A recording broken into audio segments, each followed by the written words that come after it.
Welcome back to the In Between podcast, where we talk about the mental side of becoming. I'm Mohamed, and today I'm joined by someone who has a unique background, who is an international student studying abroad in Canada, and has started a unique experiment at the university that we'll be talking about further on.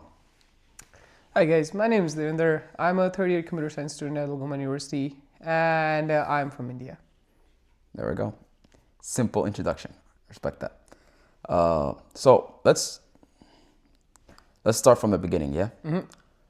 You were in India before you came to Canada? Yes, I was in India till I was 18 and I graduated my high school and Nice. that's when I Chose. yeah study like abroad. not me and my parents decided that it's better to go abroad and get a degree and then let's see where this goes from. Oh, fair enough. Now, what motivated you to study in Canada? Did you always think that you're gonna come to Canada, or when did it hit you that you're Honestly, studying abroad? yeah, honestly I feel like it was never in my mind at all. I'm gonna be pretty honest. Okay. Like it was never like in my mind at all to come to abroad. Like there is this stereotype where I come from. Okay. Like I come from the northern region in Punjab. Like most of the guys over there go to Canada for their further studies. And there is a stereotype like if you come from Punjabi community, you're gonna go to Canada or America or Australia, like for your further studies. But I always hated that stereotype for me. I always thought that well, that doesn't mean that I'm gonna go. And so I kind of made me think that I'm never going to go to abroad at least to do my further studies. I'm going to stay in India and I'm going to probably build something from here only. But after I turned 18 and that's when my parents kind of convinced me that the best step would be to go abroad and get a degree. Like I can always come back and I can always work where I studied, or maybe I can move somewhere else from over there. Because my mother always thought that coming abroad gives a little bit of more exposure. Yeah. You obviously see new people, deal with new people, and you actually get to live what a real life looks like, right? Like living with your parents is always living in a comfort zone. Always everything is taken care of, Yeah. right? You're always depending on them. Yeah, you always have a safety net to back on, right? Yes. Like you always have somebody when you're like, well, I'm tired today and I don't really want to do anything, and Yeah. mom's here, she's Yes. gonna cook, right? Yeah. And she was really she had a really great foresight. Like she knew that everybody needs to be independent in their life, and at some point you have to make tough decisions. And I was her firstborn and she was really, really attached to me, so it was really hard for her to send me here. Yes. But after probably a month of convincing, saying that going back and forth, that I said that I don't want to go, I'm probably going to stay here. I'm saying, well, it's the best decision. And that's when basically we decided, well, we should, look into it. And that's when we decided, well, we're going to I'm going to come to Canada and Okay. get an undergraduate degree here. All right. So your choice was always Canada. There wasn't another choice. So No, I always not wanted different country. Or Yeah, something. I always wanted to go to America or Australia first. Like my Okay. first choice was Australia, All right. since it's a lot less snow to deal with. Yeah. And it's closer to and it's closer to home. home. Yeah. And a lot of my relatives live in Australia. But then I thought, well, I mean, a lot of people I know already live there, right? Yeah. It will kind of feel that we'll still have that homely feeling. Yes. Somewhat, right? Yes. And I honestly wanted to do something a little out of pocket, I guess, or maybe a little daring than for my own good. Okay. And I thought, well, if I'm gonna go abroad, I'm gonna probably get the full experience where I'm gonna choose a place where Go all out. Yeah, where nobody knows me, where when I tell people, no family members. yeah, no family members at all, Just fully independent. yeah, just full independent at all, where I actually have to build everything from scratch. Yes. And so that's when I chose Sault Ste. Marie and Canada. Sault Ste. Marie. Wow. Yeah. Still, whenever I tell my friends that I live in Sault Ste. Marie, they always go huh? Where? Because they all assume that I'm either in Toronto or any of the big metropolitan cities, right? Now, is there anything that you misunderstood about being an international student? Or what I can say it in a way is there anything that you found easier, anything that you found harder? And then for the harder stuff, did you think before you studied abroad, like in India, did you think they were going to be easier I always thought that the education part would be a little harder Okay. than it is right now. Yes. But it was comparatively easy for me to Compared to the education back in India. Is that what you're comparing it to? I guess like I never really went to college in India though, right? Yeah. So I don't know what like things how things are in there. Yeah. But I've heard like they are a little bit more strict than the colleges over here. Like the colleges over here give you a little bit more leniency, more freedom, I guess, right? Yes. Like you don't have to, like comply with certain rules, right? Yep. When some colleges in India, you have to comply with certain rules, right? And a lot of the classes over here don't really have an attendance criteria. Like they don't have, like they don't say that you. There are some of them that are starting it, but yeah, like they're like coming up now. Like for the last 2 semesters, like I've seen that a lot of classes had like a attendance criteria that you have to attend certain amount of classes. Yeah. But since I came over here, like none of them really had any attendance criteria. They said that, well, if you come to class, good enough. If you don't come to class, well, I mean, like it's all right as well. Like as long as you're preparing for exams and all. But in India, most of the colleges have like at least 75 to 80% attendance criteria. Like you're supposed to attend like 75 to 80% of your criterias. Otherwise, they don't really like let you pass on to the next semester. Yeah, it's important. Sometimes it's like 10%, 20%. Oh yeah. So. Yeah. Now, did the environment help you out when you first? So when you first came to Canada, did you go to Toronto then? Yeah. Or did you go straight? No. I stayed in Toronto for a while. Okay. And which was probably a really big mistake, honestly. Okay. If I tell you that, because like when you're coming to a city that's not as active as Toronto. Yeah. And not as big as Toronto, like staying there for a longer period of time actually has an impact. Yes. Like it changes your mindset. Yeah, it changes your mindset. Because like anytime you see, something from a telescope or like from a very far away, right? Like you only see like the big parts of it. You don't never see the finer details. Yes. And you always focus on the bigger cities, right? Like Vancouver, Toronto, right? Brampton. And Ottawa. So like these cities, like they are really big, they're really active. You see a lot of familiar faces. Yeah. And that actually kind of, like makes you feel like everything in Canada is going to be similar. Like every city is going to be similar, or every place is going to be just as same, right? Yeah. I was not as like informed about Northern Ontario, like, or how it is as I am right now. Yeah, you had no information. I had no idea at all, Same like here. how it is. Yeah. I always thought that, well, I mean, like how different it could be. It's a lot more snow. That's it. Like that's the only thing. I didn't know there's gonna be that much snow. Yeah, honestly, like the first year that I came here, it was not snow at all. Like it didn't snow at all. We had a green Christmas, if I remember, like 2 years ago, and I was like, well, that's not at all like a lot of snow. But well, the last 2 years are, you know how it was. So I stayed in Toronto for a while, and I thought that, well, like, like the nightlife is going to be similar, right? The people are going to be similar, right? Like everybody, like there are going to be so many new faces and everything, or all like so many more people to interact with.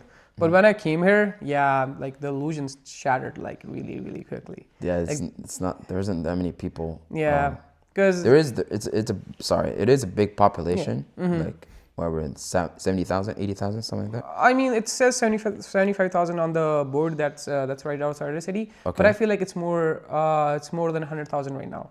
If I'm correct, like my numbers can be wrong. Probably. No, it could be. But at the same time, comparing Toronto to this is not the same at all. Oh no, yeah.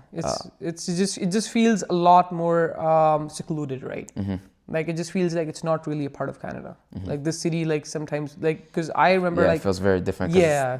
Down there, they're having too much fun. Up here, we're just like dying in the snow, shoveling in the morning. Shoveling in the morning and the night. Yeah, I know, right?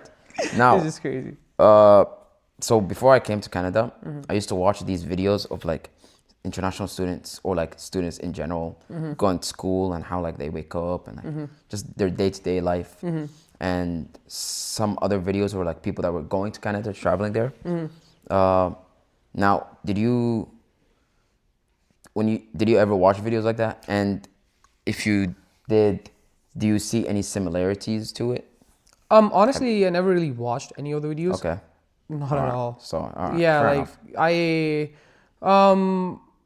I always thought that everybody has a different experience, right? And it's not necessarily that the experience that they're having, that I'm going to have the same experience Yes. as well, right? That's not necessary. And I always thought that, well, most of the times the social media life is glamorous. It's 100%. all Fake. yeah, it's all fake. I want to say like at least somewhat fake, but no, Yes. it's mostly Mostly fake like now. 99.99% fake, right? Yeah. Like everybody wants to show that they're having a good time, they're enjoying themselves, their Yes. life is so good, right? Yes. It's not really always like that. And I was already familiar with this type of reality from like a really long time ago.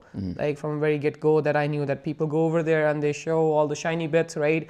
And nobody really gets to see the ugly part of the town, right? And because they all try to cover that up. So I never really watched any of the videos, and but I did see like a couple of them after coming here, just because few of my friends were like like watching it on a TV and everything, and I just passed by and just caught my eye, and you see Similar. them, yeah, and you just see and you realize that like most of the things that they're telling you are not real at all. Like they're like just selling you kind of a dream life. Yes. That everything here is perfect, that you can gain everything, that you can do anything, right? Yeah. And it's all money and it's all glamour, right? All nightlife clubs and everything. I was gonna talk to you about that actually. Oh, okay. Yeah, I was gonna tell you. So most people that always think that international students have a lot of money, and they always think like, oh, if you're traveling all this way, then you're literally like, you got bank. Yeah. I know. And what are these like?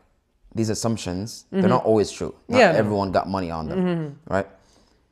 Have you had an assumption? Has someone ever like spoke to you about like that? Like was like, oh yeah, Dave, Oh, probably no. got like bank, no, what you doing, man? Yeah, no. Whatever.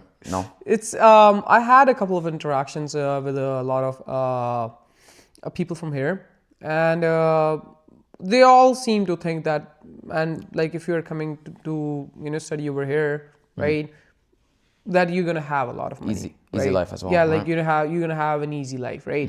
Like you're an international student, you can afford to come here, and if you can afford to come here, that means that basically your family can afford your expenses over here as well, Yeah. right? That you can buy a car, like by your family's money. You don't have to do anything, like, Yes. and you'd be basically, like everything, like the whole experience is gonna be paid for. Yeah. And unfortunately, that's not exactly true for a lot of people. A lot of like people, a lot of yeah. the students at all. A lot of the students over here sell their land, or maybe take really big student loans, right, to come over here.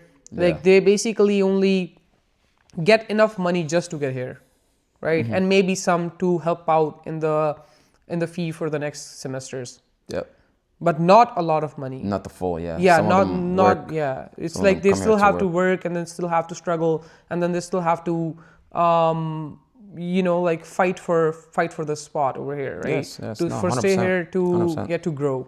Yep. And I feel like that's really a wrong assumption. It's just like I said, right? Like most of the students who come over here have that kind of money. Yeah. So again, it just became everyone has that easy yeah, life. it just became a stereotype that oh well, international students they all have a lot of money to support themselves basically. Are there any challenges that you have faced as a student studying abroad? A couple of them. I was very familiar with North American culture from a long time ago. Okay. I mean, I wouldn't say like that I was familiar, Yeah. but I kind of had an idea, like how the life might look like. So there were no cultural shocks over here. Like I came over here, I knew like Canadian people are really polite, and like again, like they're gonna respect you as long as you respect them. Yep. So there were not any cultural shocks, thankfully. But I did see some very unpleasant people during my stay here, and I did meet them. That like those were like really not understanding at all. And since they knew that we are international students, right? They always try to take advantage of the fact that you're an international student and you might not know, about the laws or about the things that how things work over here, and how basically about even the similar minor information that a lot of local people would have. Yeah. And they try to take advantage of the fact that you're not as knowledgeable as as the other people. Yes. which I feel like is really, really, really not nice, right? That's Yeah. It always feels like as if they're taking, like it's unfair almost. Yeah. Because you come over here, right? Like you're trusting people is always hard enough as it is. Yes. Plus, yeah, because you're far from home. Yeah, so you don't and know yeah, so like trusting people in general is really hard enough. You don't know who you're gonna trust, like even in your homeland. Yeah. But you have an idea what type of people you might have to deal with. Yeah. And you come over here like 22,000 kilometers away from your home, having no idea how people are over here, and then you trust somebody and like you find out almost like a They're month or two playing, later that they were always taking advantage of you. Yeah. Right, a lot of even like it, and it doesn't only apply to the employers. It can be your peers. A lot of the times other international students. students. A lot of the time your other international students, like you said, and which obviously makes you feel awful, and it actually makes you feel as if all the perspectives that you had, that people are going to be a little nicer than you thought. Yeah. But they all get shattered pretty quickly. Yeah. And that was one of the struggles that I had. Like in the starting, I didn't really meet a lot of nice people over here. Met some pretty good ones, and but everybody seemed nice at first, right? And choosing your company is probably, I guess, one of the biggest decisions that you can 100%. take as an international student. 100%. You have to make sure that your company is right. Yes. You have to make sure that the people who you're surrounded by Yes. have the same mentality as you, and are not there just to take advantage of you. They're actually your friends, and not just pretending to be your friends. Which obviously, like, I struggled with at the starting, because I thought, again, just like I said, I always thought that, well, I'm an international student, he's an international student, We're going through the same hardships. we're gonna we should support each other. Yeah, so we should support each other. Yes, But it would only be me supporting him, and then there's no support. Yeah, back. no support back in return. So and that was something that I feel like I struggled with in the starting, at least. Yeah, so like for future international students, as advice is to not trust everyone. Trust yourself. Sure. If you have the money, keep it in your own pocket. Don't talk about the money you have. Don't talk about life back home. Don't talk about any accomplishments you've had or you're doing, or if you had a job, like a new job. Don't trust everyone because not everyone is gonna be wishing good things for you. Most are gonna be wishing negativity and hoping that you don't succeed because jealousy, right? Yeah. It's very common. And I have seen a lot of people over here. I would like to share an incident that might reflect how hard things can be over here. Yes. One of my friends, she had an exam a couple of semesters ago. She graduated now. Okay. And I remember, I guess it was my second semester, probably my second semester. Yep. And she was a little sick at that time. And in that semester, she was struggling to go to classes every day. And since going to classes every day wasn't really mandatory, right? And just like I said, there weren't no attendance criteria. She kept up with her assignments and everything, but she didn't go to class a lot. And the professor in that class basically would tell the dates for midterms and finals. Like finals, you get a mail by the registrar's office. Yeah, right? so he'll inform the students that are there. But he would inform the students in person that this is your midterms date. Okay. And she asked one of her friends to inform her like about when the midterm is, right? Yeah, the dates and the dates and everything. It can happen once, right? That you might give somebody, like a wrong time. It can't happen twice. Accident. But it happened twice with her. The same friend, she said that, well, let me know when the midterm is, right? And wrong day. Same day, wrong time. Both of the times. So she missed the midterm? She missed the midterms, but the professor was nice enough to give her a retest. But good. that's the one thing that I'm talking about. You really can't trust anyone at all. It's like everybody, like, I don't know what his intentions was. Yes. Right? But it felt like as if, he wanted to sabotage her. Yeah. No, that's the problem with like everyone right now, right? It's not No one's really hoping good for the other person. It's like I don't want to say that I get it, but it's just human psyche, right? Like it's just simple psychology that when you are in a pit, right, and somebody else is getting out of the pit, like you wouldn't really want that, Yeah. right? Like that's if you want to say like that's just an animalistic instinct, right? Okay. Like you would say that, oh well, I mean like if he gets out, right? I mean like well I should be out too. yeah, I should be out too. Or they help me out yeah. to get out, right? No. Like he should probably think that, right? Like Yeah. that well, I might help him, get out of the pit, and when maybe he, gets out of it, like he's probably gonna throw me a rope and maybe we can, get out of the pit. But humans tend to go the other way around and say that, well, if he's getting out of the pit, nope, I'm not gonna let him. And we both are gonna stay at the same time. We're not saying that everyone's gonna be bad. Yeah, no. But there are you have to make wise choices with your company. 100%. That's 100%. the thing. Same as the my last guest.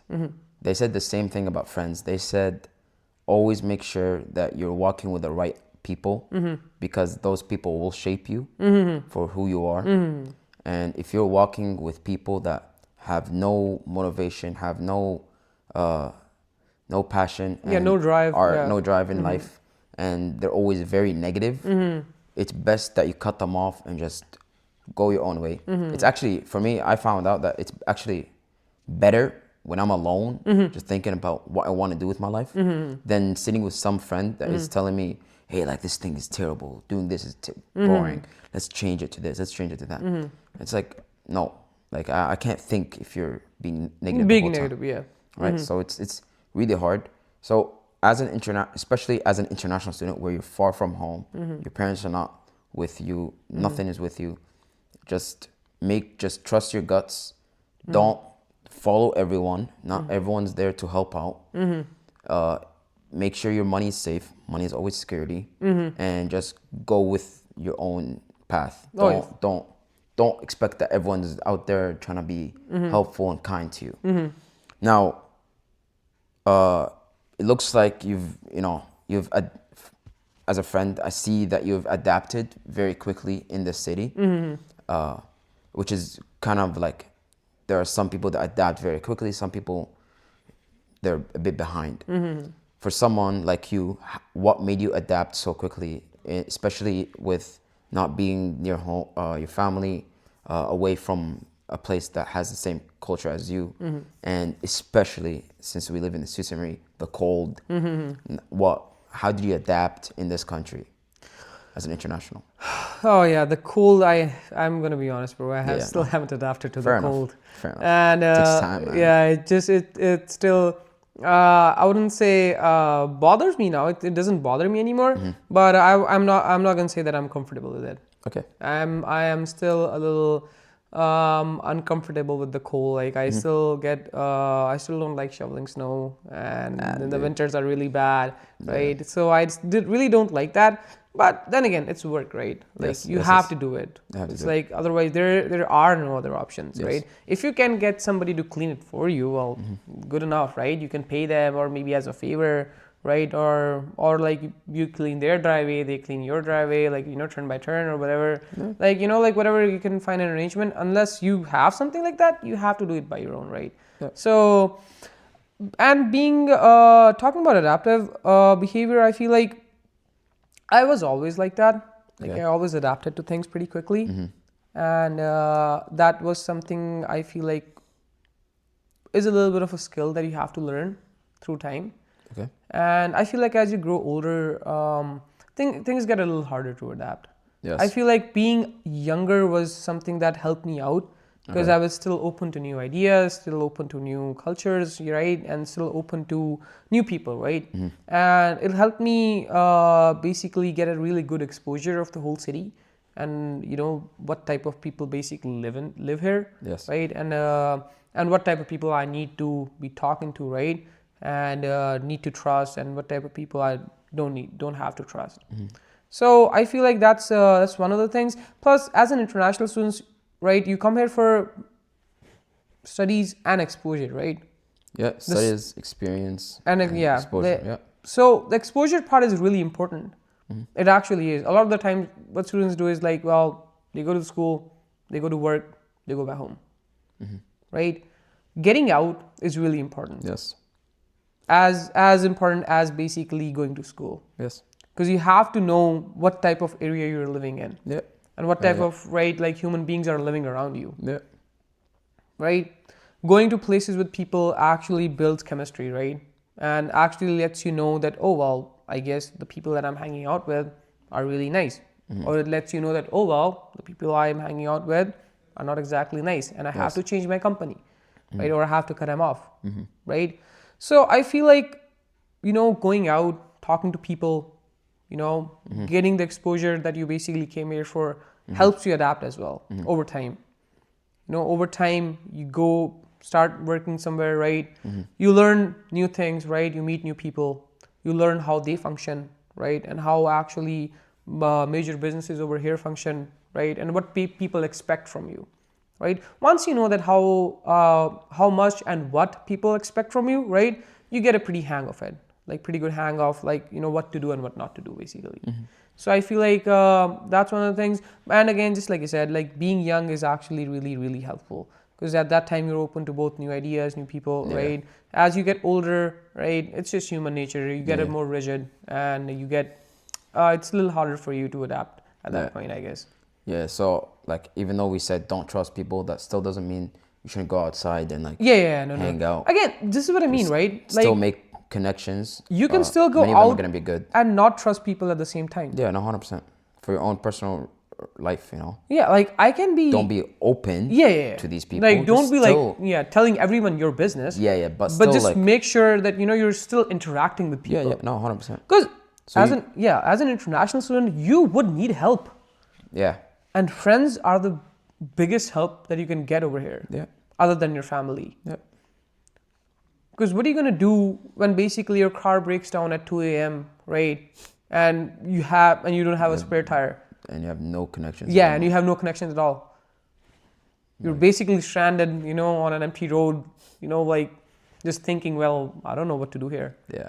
So friends, and a lot of people actually like to, stray away from the fact that, well, no, you should make friends because of making friends. Well, yeah, obviously, like you make friends for the sake of friendship, right? For the sake of company, for the sake of a person being nice, right? A person being genuine. But at the same time, you can't deny the fact that there are a lot of other good things that comes with making a friend. Okay. Yeah, no, 100%. Yeah, 100%. And like they can help you out. Yeah. They can also teach you some and new they things. can also teach you stuff, right? Yeah. They can share their own experiences. Maybe you can build something with one of them. So like making friends is really important. Making connections is really important because a lot of the times there are a lot of people that I know right now, who work in really good companies, right? And if I ever want a job in one of those companies, I already have a reference ready. Yeah, 100%. Reach out to them. So I can reach out to them. Yep. Right. And I feel like having friends is a privilege. It actually is. And having good friends is more than a privilege. Yeah, no, relationships are very important. Yeah, just go out, make sure that you're interacting with people, make sure that you're mixing, right? And make sure you're learning about the culture in general, right? But make sure that you're not being open, just like I said, fully open, just telling people about your business. Be nice to everybody. Again, it doesn't take anything to be nice. No, 100%. Right? Even if somebody is being mean to you, right? Yeah. Somebody is being unpleasant, right?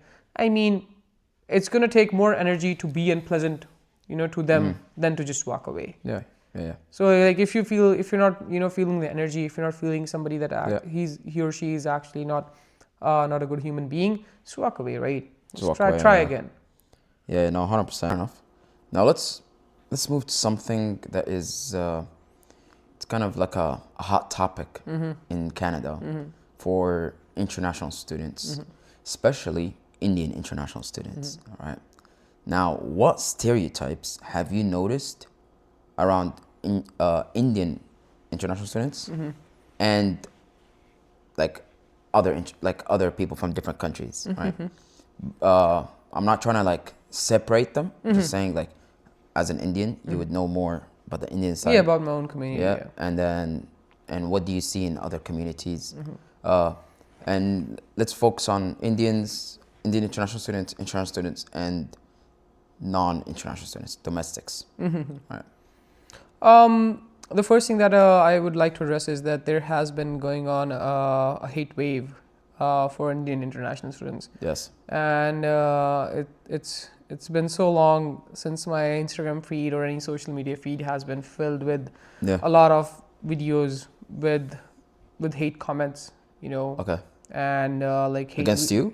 No, not me, but like in You like would see it to an somewhere. Indian community in general. Okay. Like not even like Indian international students, to Indian community in general. Yes. Like all showing, well, the street food is dirty. You know, they don't wear proper attires. They don't wear proper gloves, or they don't have any regard for hygiene. You know, Yes. they always smell. Okay. And all these stereotypes that have been going on, and I see a lot of young kids commenting things that they shouldn't have, Yeah. and they shouldn't be. Yeah.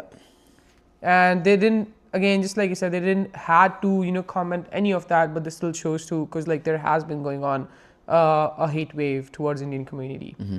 And then again, like just like you said, that each and every community have their own rotten apples, I'd say. Yes. Right. Again, you can't blame a whole community for it though. Yeah. No, 100%. You can't blame a whole community for someone's. Just like I've had some issues. Yeah, just like I've had some bad experiences with certain people, right? I'm not going to blame the whole community for it. Mm-hmm. Right? That single individual human being is the one, you know, that was probably not the right human being for you. Mm-hmm. You know, but the others might be nicer. Mm-hmm. You know, the otherwise might be more pleasant. The others might be more cooperative, right? Yes. And the others might not be the same at all. And India is actually such a diverse country, Yeah. and it's like it Yeah, has so many different parts that most of the times, like a lot of people would focus on just the general, you know, like spots Yes. and general parts of it, you know, and would only talk about that part, and would always try to portray India as a very primitive, you know, as a very, you know, like backward type of nation, Mm-hmm. which is not good. And I feel like, just like you said, that India is such a vast country, Yeah. right? And it has so many parts that you can always focus on the good bits as well. Each and every country have their own, you know, Their own good bits. shortcomings. Yeah. I think in Canada they see Indian students all as one. They're all the same. Mm-hmm. What they don't understand is that India, as well as as well as China, of course, but because they have such a big population, they also have different provinces. So like you got the north, you got the south, east, west, and different religions, right? So not everyone's the same. So there's some guy that's born on the north side, but is a Muslim, and then there's someone on the east side, or like somewhere around there. And I'm don't really know much, like where each person lives, but I just feel like here everyone just sees. If you're an Indian, they just see like it doesn't matter where you're from, what area you're always just an Indian. And the thing that I find an issue as well is that sometimes there are some Indians that don't defend their country. They just like hate on their own people. Yeah. And they're like, hey, like, oh, this guy's a fake Indian, or this guy is a different Indian. This guy's from the north. This guy's from the south, or something like that. So that's what's, as an Indian, you see these news and hate on your people. What's something you want people to understand? Like the people from my own community, or the community in general? Like no, not your own community. Like Indians in general. Like what do you want other communities to understand about Indians in general? One thing that I would like to this community to understand is like we are all not the same. Okay. Not everyone is same. Again, just like you said, that when you come from a country that has such a vast populations, right, you're gonna have differences. Again, whenever I go and talk to somebody, right, the first thing that they assume is, since I'm from India, that I'm a Hindu. Well, I'm not. Right? I'm a Sikh. Like I come from Punjab and I'm a Sikh. Let's explain the difference. Explain me the difference between a Sikh and a Hindu is a true Hindu is from the religion Hinduism. Okay. Right? They follow totally different concepts. They follow different gods. They believe in many gods. Way different religion. Yeah, than way different Sikhs. religion, way different practices, Okay. way like really different culture as well. Yeah. A Sikh, basically, again, just like you said, comes from Sikhism. Like our religion is Sikhism, and we don't really believe in many gods. We believe only one God. Again, Okay. we have different practices. Okay. There are some things that are prohibited in our Okay. culture, but it's not prohibited in Hinduism. But Okay. then there are some things that are prohibited in their culture, which Yep. is not in our culture. Basically, it's two totally different and separate religions. Yes. That has somewhat correlation to it, Yes. right? But not a lot. Like you can see similarities, some similarities, but then again, those might be just coincidences, Yeah. but not a lot of. And I think a lot of people just find them the same Yeah. because they're just Indians. Yeah, a lot of people I have seen. I have had a conversation with somebody who took me for a Hindu, and I said like, I'm not a Hindu, I'm a Sikh, and he's like, oh well, you guys are all the same. Was that person an Indian or No. it was non? Oh, it was Okay.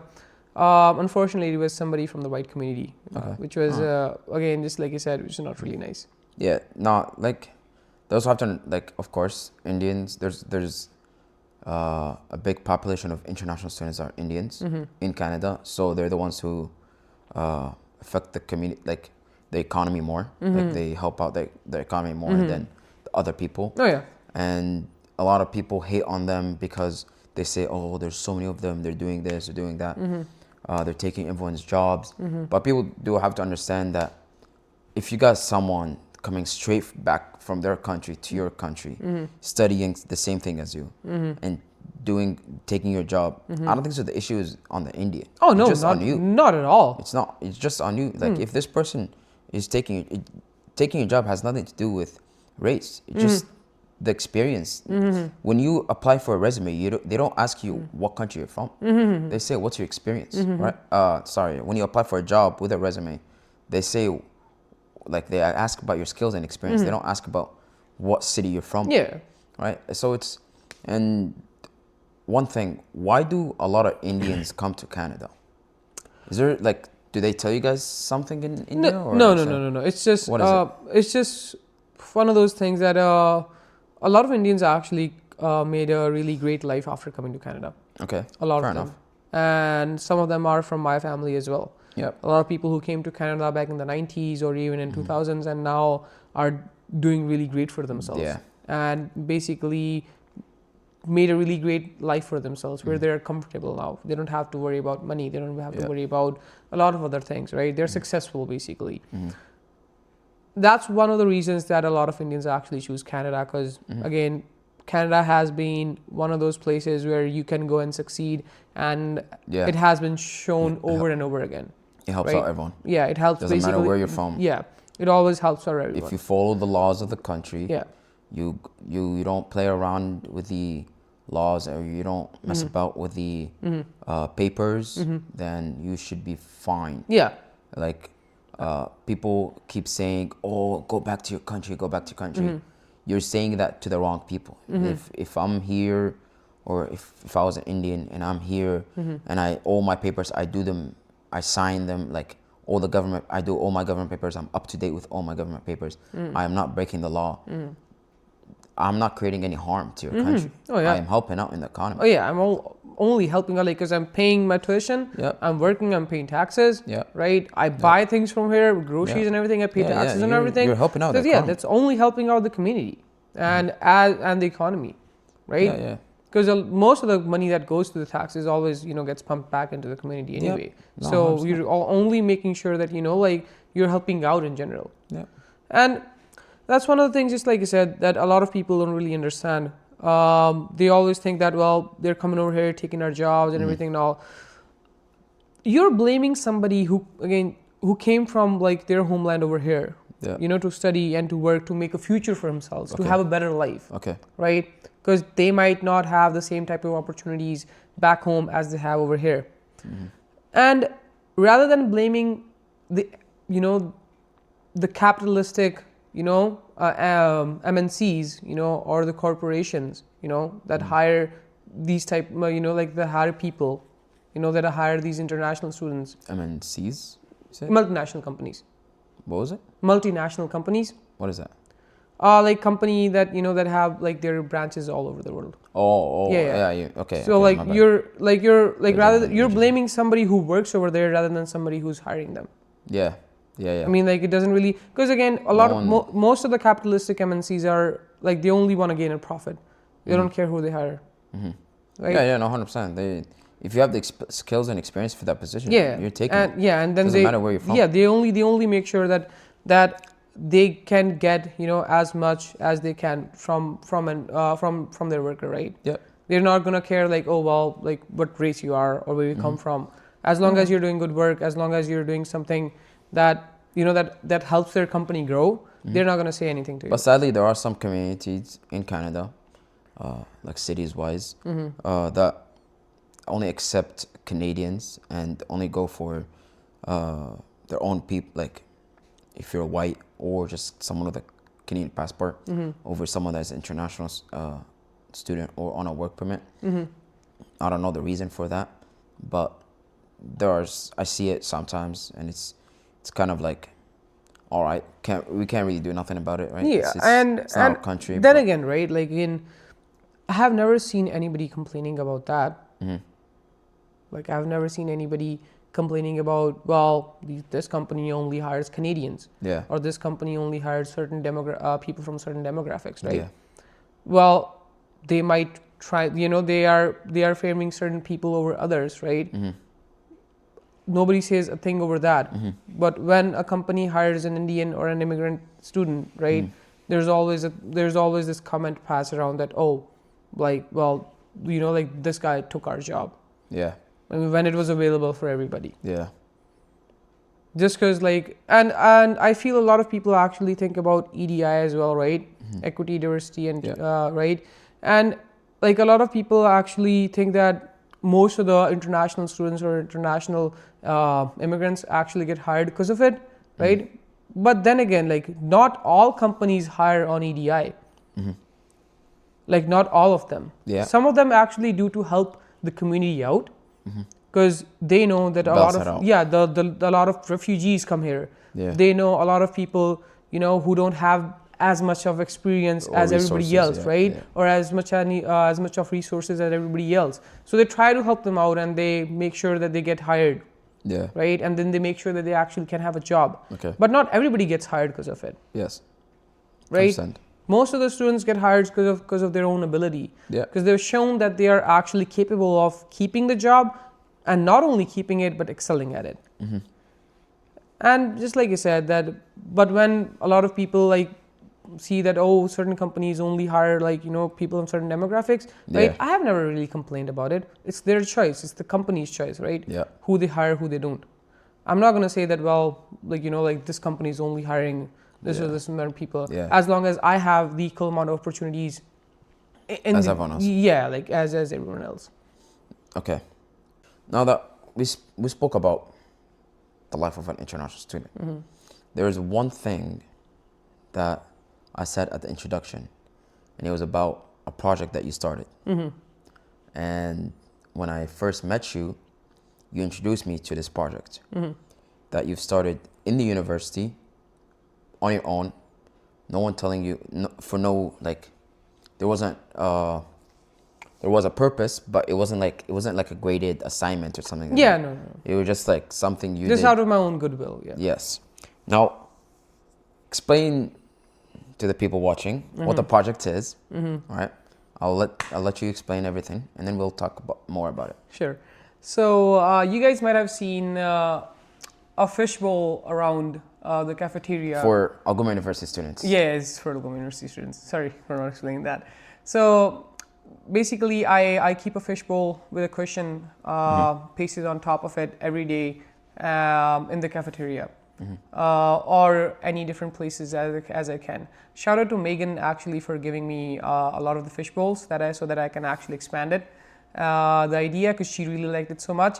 So I always write a question for the day on the fish bowl, and I keep it at certain places with pens and a notebook so that people can answer that question. I started this project because I always felt like a lot of people think that they are in this alone, like in this journey alone. And they think that, well, everybody else is doing awesome and everybody else is having just a great time, and it's just only me that who's struggling with certain things, and it's only me, who might not have a lot of friends. And I feel like that actually can make a person feel really, really alone and really powerless, and that can actually really crush a human being's spirit. So this project was always intended, it was started with the intention of making sure that everybody knows that they are not exactly in this alone, right? They can feel at least that, everybody have their own struggles that can, so that they can get a little grounded. They can know that, well, that there are people who are struggling with the same things as they are, and they don't have to struggle alone. They can connect with different people, and they can actually ask out for help. And this is the intended purpose. But I always leave a note. Like, I have this big note that I leave right beside the notebook to let people know what this is and what's the project and how this works. And I always say that, well, if you have any thoughts, any questions, or if you feel like you really want to get something out of your chest, you can always write it and put it in the fishbowl. And at the end of the day, usually it's me going through the answers and just making sure I read every one of them to maybe feel included in their life as well, to maybe feel as if they are not alone, and maybe feel as if I am not alone in this as well, that I also have, a lot of people just like me struggling with the same things that I am, and maybe I can reach out to them and we both can help each other out. Oh, that's an amazing project. And it's somewhat more of like a similar project to this podcast, where I'm talking about the mental side of being in transition of life and stuff like that, and you're talking about people's mental health, and some people don't like to talk about their mental health in public. So these notes, they just write them down, close it, put it in a bowl, right? You're the only one going to be reading it. It's not like it's not like it's going to be a public thing. And it's an anonymous thing too. It's an anonymous thing. So like one thing that I would like to clarify is, like, if somebody wants to read a note, they can actually put their hand in and take a note out. Yep. They don't have to, a person writing the note don't have to name it, right? Or don't have to put anything in it. They can again be completely anonymous. Yep. So the person reading it doesn't know who it is, because like anonymity actually gives you the strength to do things. The strength of not being judged, right? That you're not going to get judged by somebody. Because a lot of the times you don't really do things because somebody might see me doing it, or somebody might know that I did something like that, right? And again, I might get judged for it. And just to remove that aspect, right, I made sure that I put in a line saying that you can be completely anonymous. You don't have to put your name in. And if you want, you can take a note out, read it, right? Maybe feel what another human being is feeling. Maybe you feel close, maybe to their feel issues as well. And the other purpose of this was to make sure that people are kind to each other. Okay. That people know that there's a lot of people people going through their own struggles, their own battles, and a lot of the time what happens is, like, humans get a little self-centered. Yes. They only think about their own problems. Yeah. They only think about their own life. They only think that they're the only ones going through issues. In life. And they are entitled to have a bad mood. Yeah. Or they're entitled that, well, I'm having a bad day, so what? I treated somebody like, terrible. Somebody terrible, right? In a terrible way. So that was the other purpose of this, to make sure that people understand that, well, everybody is going through their own battles. Yes. Right? And everybody can help out if with a little bit of kindness in their lives. That's good. That you understand that the other human being that you just bumped in the hallway, right, might be having the terrible day of his life, the most terrible day of his life. And a simple, hey, sorry about that, man. And if you see that as if they're looking a little dull, how you doing? You doing okay, right? Yeah. How's the day going, right? Just a simple conversation, right? Yeah, start it might help him out a little. Yep. Because a lot of the times, a hug is more worth than $1 million. And I have felt it. Yeah. There have been a lot of cases in my life, and there have been a lot of instances where I always felt that, like, where I gave somebody a hug, right? and somebody gave me a hug, right? And it felt more than $1 million.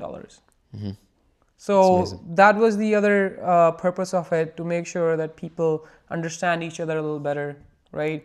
Because in the university, a lot of the times, again, like, some environments can get a little toxic, right? Because with students, every student is going through something in their life, right? So to make sure that everybody stay grounded, everybody have an idea that kindness is not something that is optional, right? It's something that should be embedded in you, right? That you actually have a responsibility to be kind to each other, right? So that was one of the other reasons that I started with this project. Now, how do you plan your questions? Because your questions are kind of cool. Like when I see your stuff like that, your questions in the hallways and stuff like that, I'm like, oh, like, how'd you think of this? You know, it's a lot of the times I think of them myself, and I would actually like to give another shout out to Hunter Prosper. He's the other guy on Instagram, and he does this thing, but it's not exactly in a similar way. He does this in a little bit of a different way. okay. But I actually got inspired by him to start doing something like this, and so a lot of the times he puts up really great questions on his fishbowls. Yeah. Like what he would do is, like, he would go out in a public place, make a stand, have a really big fishbowl. Is it the one where he has a big fishbowl, people put in answers? Yeah, and then at the end he tells the stories. Yeah. And but at the end he tells the stories. Yes. Yeah, just like you said. Yeah, that's kind of cool idea. Yeah, so try it. I thought about, like, doing something with this as well, like probably putting something on Instagram so that people can see, and people can see what other people's answered. But I am still a little hesitant about it, because I don't know how a lot of people would feel about it, because I don't want people to think that, well, if my story is going to be or if my answer is going to be told on an Instagram story or an Instagram post, right? You don't want to put in the answer. Yeah, and I don't really want to make them feel hesitant or make them feel nervous about putting in an answer. Yeah. Right. And I'll always try to make sure that my questions are a little thought-provoking, right? They are like, that forces you to think, at least, right? And then forces you to think on a deeper manner, right? That makes you emotional, I want to say. That makes you feel connected with your own emotions, and give you answers in such a way where you would probably give it to your closest friend. Right, in a moment of weakness or vulnerability. Like, I want people to be a little vulnerable, right? Yeah. While answering the questions. Yeah. Because that's the only time when you're your truest self. Yeah. Right? Because opening up to somebody is really, really hard. And a lot of the time what happens is, like, you don't get to have a human being to open up to. Okay. Fair enough. And I wanted people to open up to those questions, right? As if they would open up to somebody close to them. Yeah. And write their answers, right, in a way where they are basically telling a story to their closest friend. Yep. And they're, getting that thing off of their chest. Yeah. And I try to make sure that my questions are always, again, really, thought-provoking, really something that's not really hard to think of, right? But makes you think deep. Yeah. And that's what I always try to go for. Nice. And it's good questions. It's good. They're good questions. For the answers, has there, since you said you read the answers sometimes, right? Were there any answers that you sat down, like after reading it made you sit? Yeah. Like for a really long time, just think about something, or like it hits you deep? Yeah, there have been a couple of them. There have been some. Okay. Yeah. And I hope the person who wrote them won't mind me sharing that over here. Yeah. I'm not gonna share like all of it, but I'll Sure. Yeah. Like just share, like, if you could, just if you want. Yeah. Share something, like something small. There's like. So there was this one guy. He, I don't know if it was a guy or girl. A guy or a girl. Yeah. Sorry about that. and they lost their father when they were just about to come to Canada. Oh. Like a few months before they were about to come to Canada. Okay. And that was something that they had to carry throughout their whole journey till now. They're still carrying it. Yeah, and they're still carrying them. And they wrote that the pain almost, is too much to bear every night. And they told how they struggle with that grief and how it's so hard to cope with that. Yes. Because you're supposed to go on a really big journey, right? Yeah. And you're supposed to go on this really, like eye-opening or this, this big step in your life. You're supposed to take this big step in your life, which is exciting, right? Which is, full of new opportunities, new possibilities. New friends, right? and stuff like that. You can be anything that you want to be, basically, right? Yeah. While taking this step. And at the same time, somebody from your family dies. Especially one of your parents. And one of your parents. And how hard it would be for somebody to come over here. They would never want to come over here at all. I can totally understand that. That they would try to make sure that they stay back with their mother, right? Yeah. To help her, to support her, right? But they would never want to come over here because, like, again, losing a father is something that it can never be explained. No, I understand. I was watching a video yesterday, and it was about a 32-year-old man. It was about 39-year-old man that lost his mother when he was 32, and he still lives with that grieveness. Oh yeah. To this day, he's shy of 40, but he can never his mood just changed. His personality changed. He became more of a quiet person, always sitting alone. All he thinks about is his mother when she died and stuff like that. So it's, especially losing a parent is like the top tier grief. Yeah, grief is basically the heaviest of emotions that you can. 100%, and especially when it's his mother or father, and when you're very close to them. And again, it's not really easy to understand. Because it never be understood or it can never be explained. It can only be felt. Yep. Grief is something that demands to be felt. Because you can't just bottle it all up and shove it deep down in your heart. Yeah. You can never get rid of it too. You can never get rid of it. You have it's gonna be there. You have to process it somehow.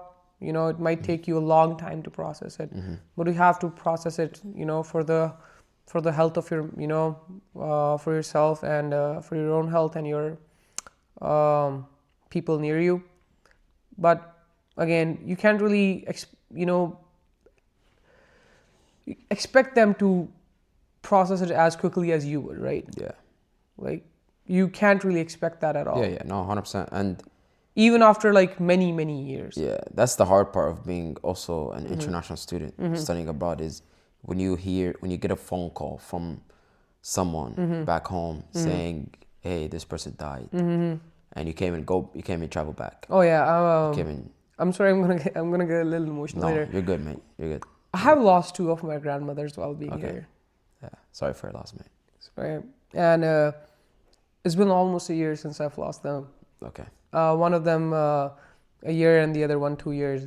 And again, just like I said, it doesn't get any easier. It does not. It does not. It just every day I feel that I'm reliving the same moment over and over again, at least at some point of the day. That I'm reliving the same grief over and over again. Yeah, you still get those moments of like... Yeah, and that I feel like, that my phone's gonna ring. I sometimes get scared to pick up my mother's call. Yeah. Like when she calls me sometimes late at night, and it's like, oh...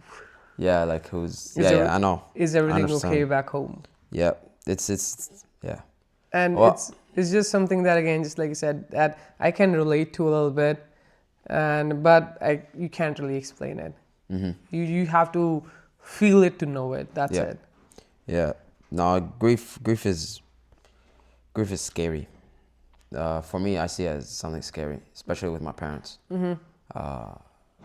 Losing. I've always thought of it as like losing one of my parents is gonna be a tough thing for my life. It's scary, but it's the truth at the same time.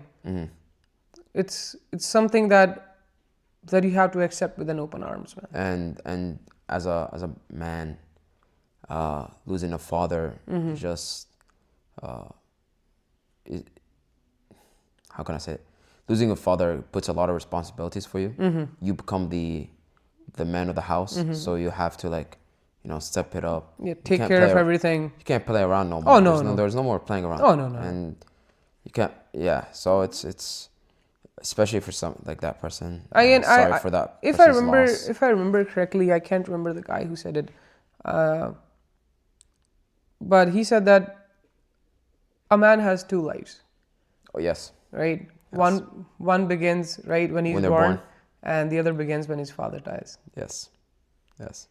And that is so true. 100%. Because I can't imagine,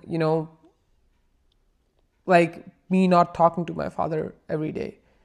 Like I can't, like it literally, gives me shivers in my spine. Yeah, some calls with my dad are short calls, but they're like, hey, how are you? How are you doing? You good? Right? You didn't think I'm all good. Gotcha. Now imagine you don't get that call no more. Oh, there's no more of that call. And imagine as if something like that happens when you're over here. Yeah.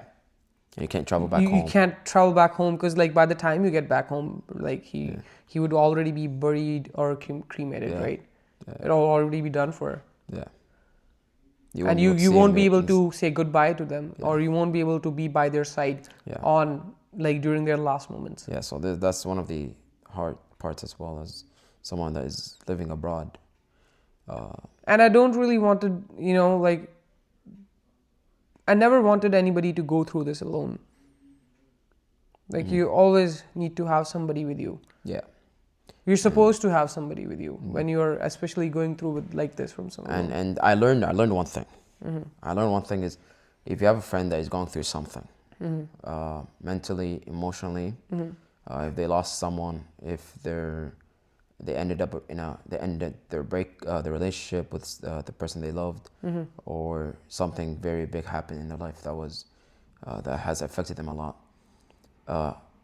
Everyone wants to be that great friend to sit, listen, and give advice. But what I would recommend is don't give advice. Oh no, yeah. Don't give advice. If your friend broke up, if is out of a relationship, if they lost a family member, don't give advice. The best thing you can do is sit, listen to them, let them speak, let them say whatever they want. That's it. Right, and then that's it. You can't really expect to give advice to somebody. Don't give advice. It's just gonna make them overthink even more the issue, and it's gonna make them feel worse. And it's one of those things, right? Like you can't again understand that emotion that he's feeling, right? And sometimes somebody doesn't really need any advice at all. They just want you to just sit down with them in silence, right? And listen to if anything they has to say that they have to say to you. That's it. Sometimes that's all that they're looking for. And so if we go back to your project, you get a lot of answers, right? Is there anything that you see that is common between all the answers you get? Yeah, feeling lost, not having a clear path, feeling as if what they're doing is it even right? Or did they just make a decision, like in a haste and now that they have to, stick to it? Or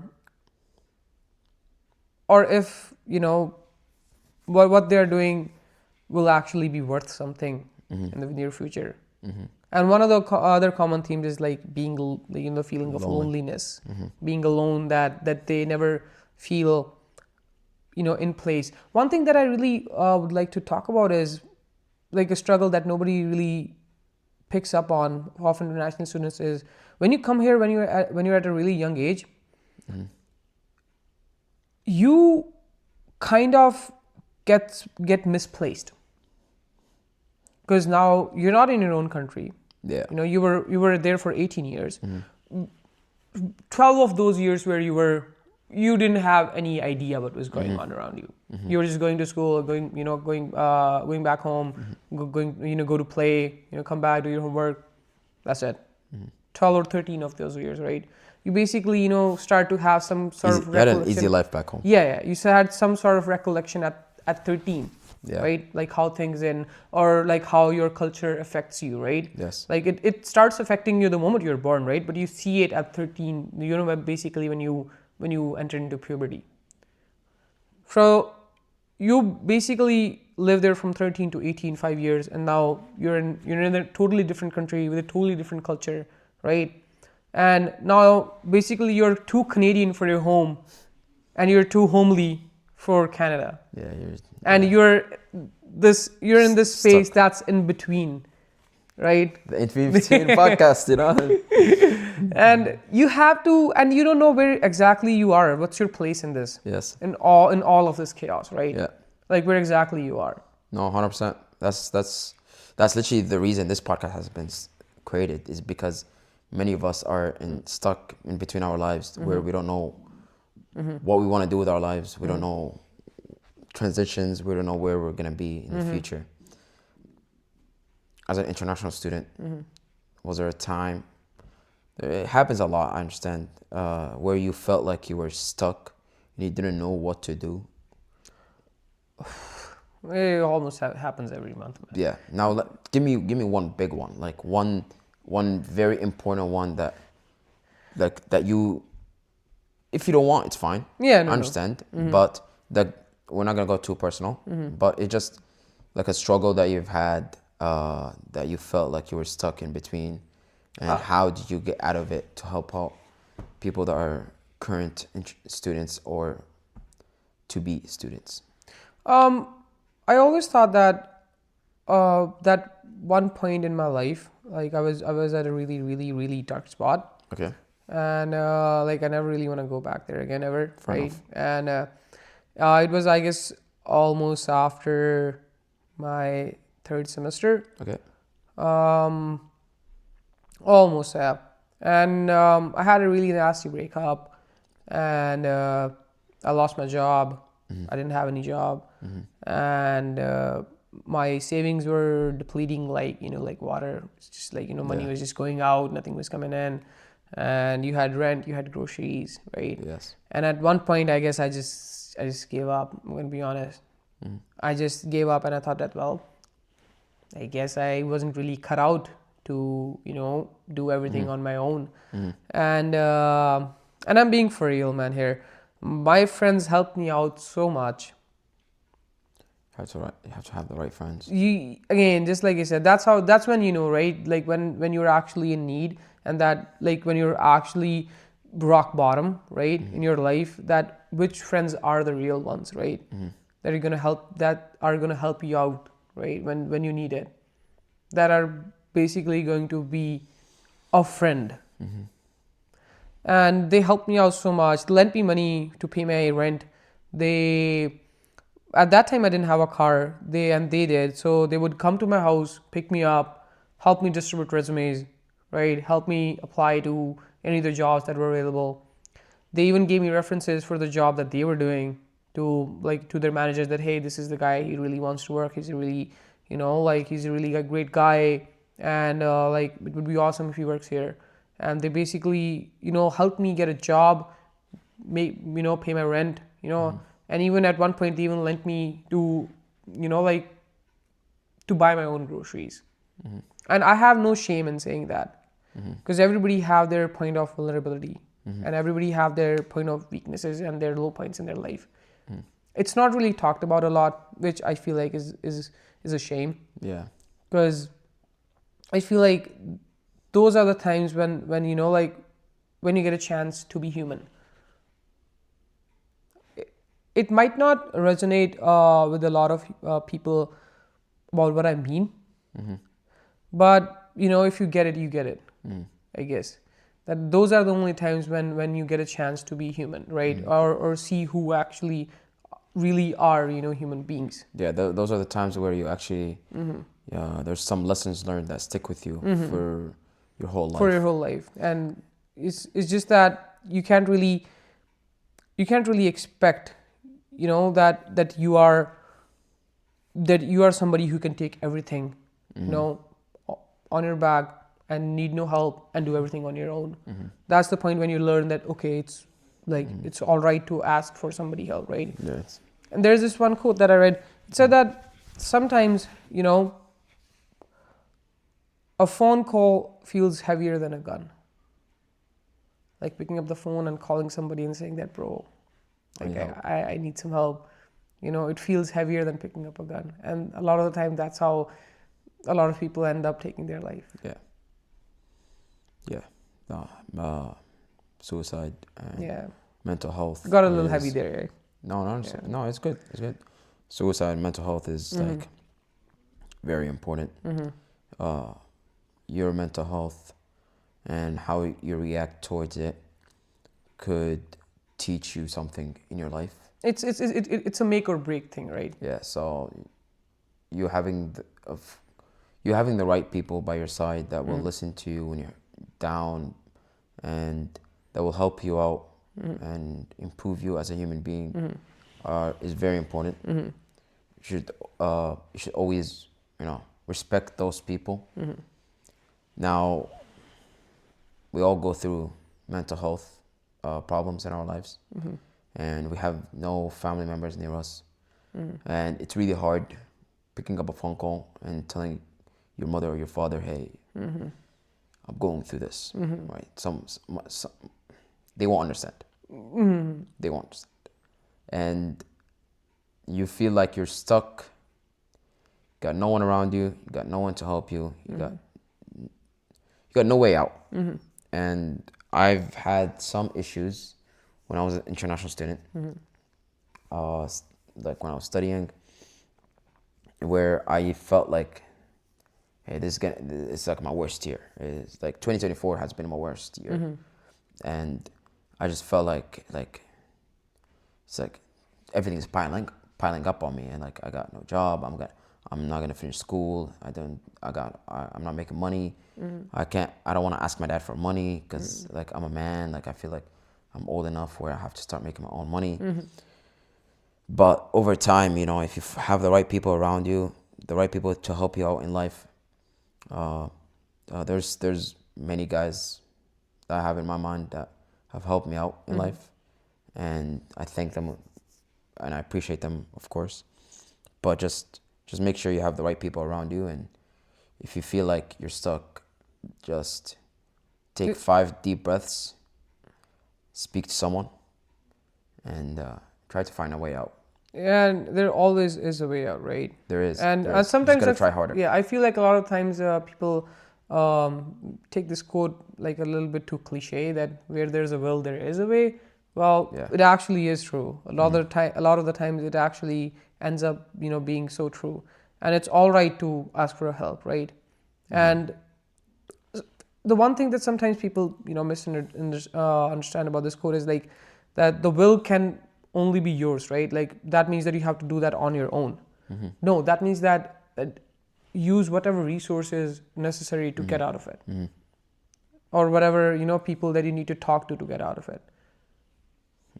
And it's all right to make a phone call saying that, hey, I'm in this situation, and I need somebody right now.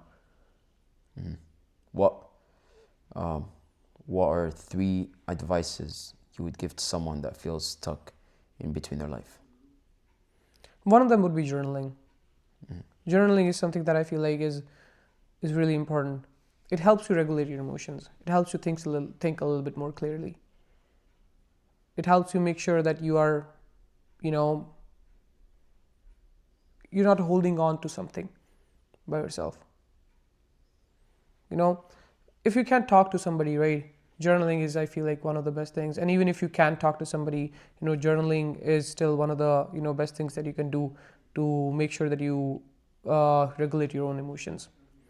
The other thing would be never ever beat yourself up for being in this position. Never ever. A lot of the times what happens is, even I do this to myself, that you put yourself on a pedestal and on a standard, thinking that, oh no, you're too good to be in this situation. You're not. You're human. There is this quote by in this picture. I'm saying a lot of quotes. Yeah, but that's good. I can't remember. It's Give us the third advice, and then we'll go to your quote. Yeah, and the third advice would be that most of the times what you're thinking about anything is mostly just your brain playing games on you. Mm-hmm. A lot of the times you make situation bigger than it has to be, than it is. Yeah. If you're feeling stuck, if you're feeling down, right? Just make sure that you're actually in the right headspace to think about it, right? You can't be emotional, right? And think about your emotions at the same time.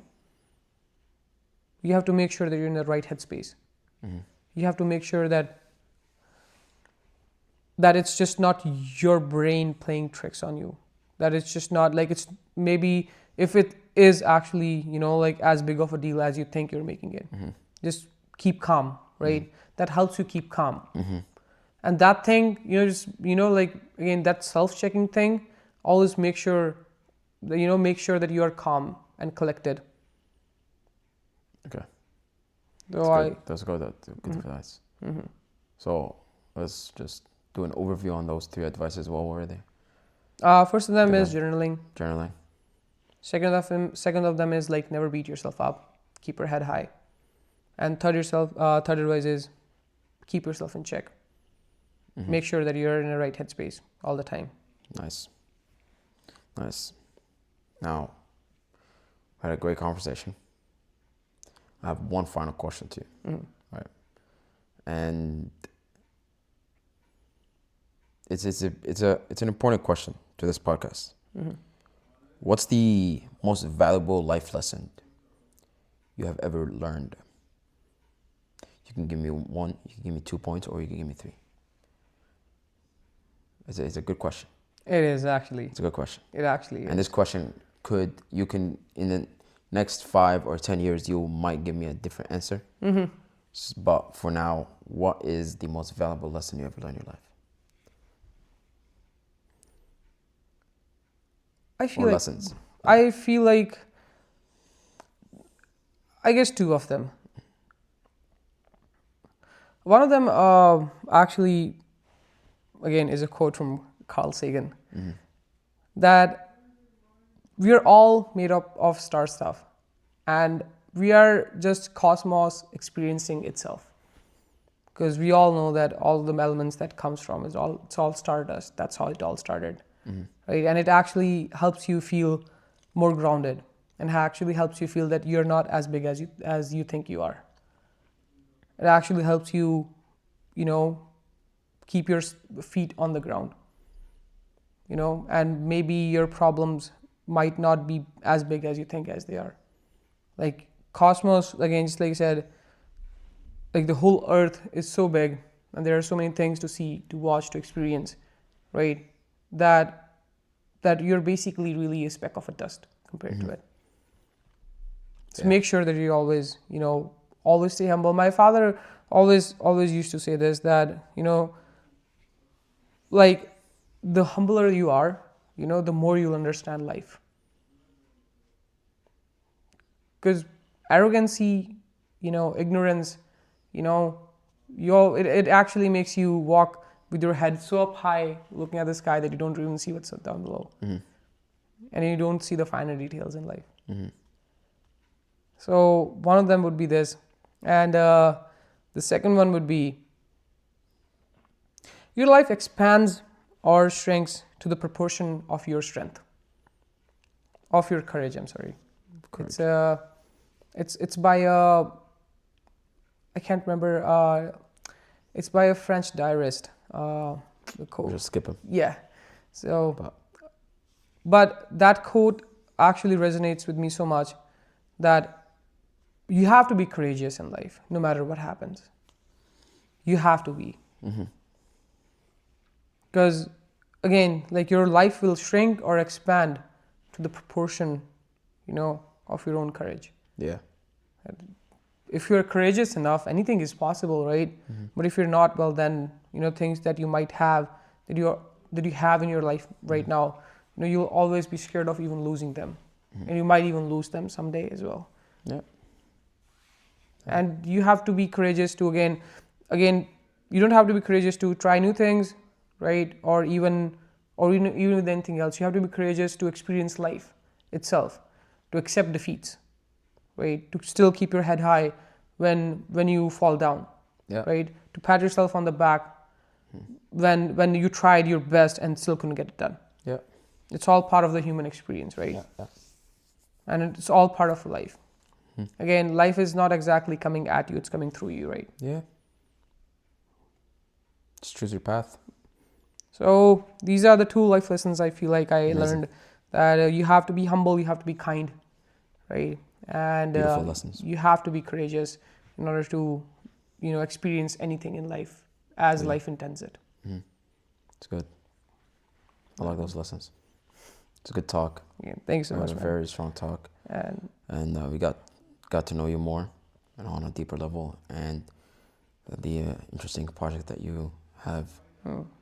So if you guys do see any balls in the university with questions, try to put in your anonymous answers in there.